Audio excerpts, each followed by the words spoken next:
We're getting all plastic gone from our staff. We don't want any What plastic. do you think this is, vodka? What? Well, you need to get rid of the plastic, and you need to have a paper cup because we're destroying the oceans, and the sharks and the whales and everything are dying. As you can see, I don't get dressed up. This thing around my neck, which I despise, I'm going to rip off in about 5 seconds. Have a great show. All right. Thanks, Laura. Okay. I don't know what that was, but good evening from Washington. I'm Laura Ingraham. This is the Ingraham Angle. You're looking at a live shot of the White House as President Trump concludes his first state dinner. We're expecting the departure of the French president, Macron, and his wife at any moment. So much for the myth that Trump's America First policy means isolating from entertaining and diplomacy. And the president is now the leader on the world stage that we knew he would be. The French president departs tonight, and German Chancellor Angela Merkel arrives on Friday. And a potentially historic meeting between Trump and Kim Jong-un over North Korea's nukes is imminent. So how different reality is from what the so-called experts predicted not so long ago? This administration may be just a series of flip-flops and waverings on foreign policy for 4 years. That would put a lot of Americans and a lot of people across the globe in great jeopardy. We've stepped away to global leadership, and we're, in fact, not only have we stepped away, but we're kind of gotten shoved off the stage. This man poses to the safety and the security of the United States of America. On the world stage, this president is humiliating America. No question. The United States has built up its credibility and political capital over the last century. The Trump administration is raiding that trust fund. I think I just went into REM cycle. Totally deep sleep. Look, there's still time to revise and extend all of your comments, ladies and gentlemen. For more on tonight's state dinner, let's go to Fox News chief national correspondent Ed Henry, live at the White House. Ed, give us the scene. We want to know what it's like there. I'm jealous I'm not there. Looks fun. Well, it's interesting, Laura, because it was more intimate than other state dinners we've seen.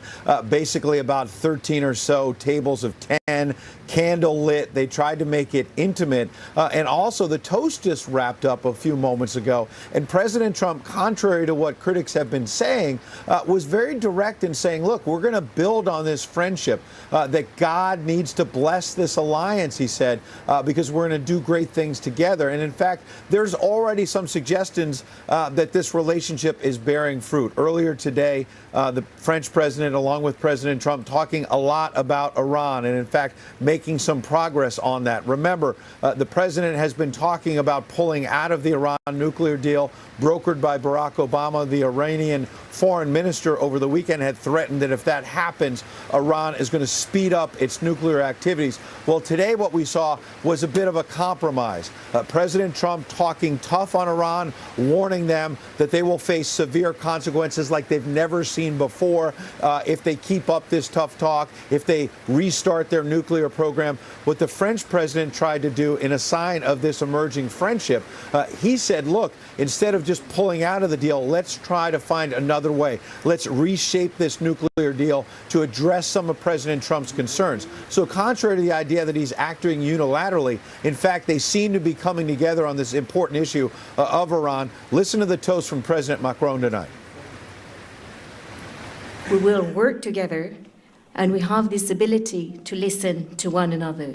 This is the reason why our relationship will serve our strong history, and we are also aware of the challenges ahead of us, but we will keep working together.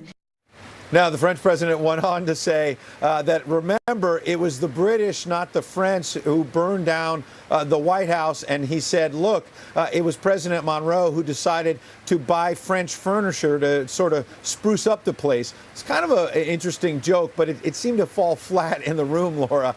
People maybe thought maybe that's not such a great way to break the ice. But the bottom line is they're trying to come together, and it's a lot different than what a lot of critics predicted, Laura.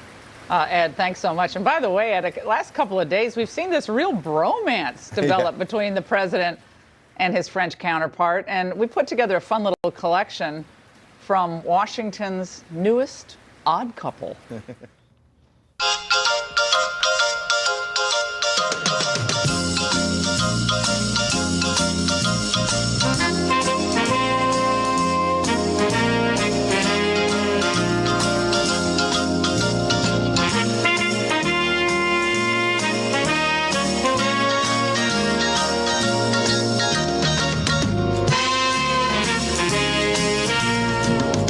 we do have a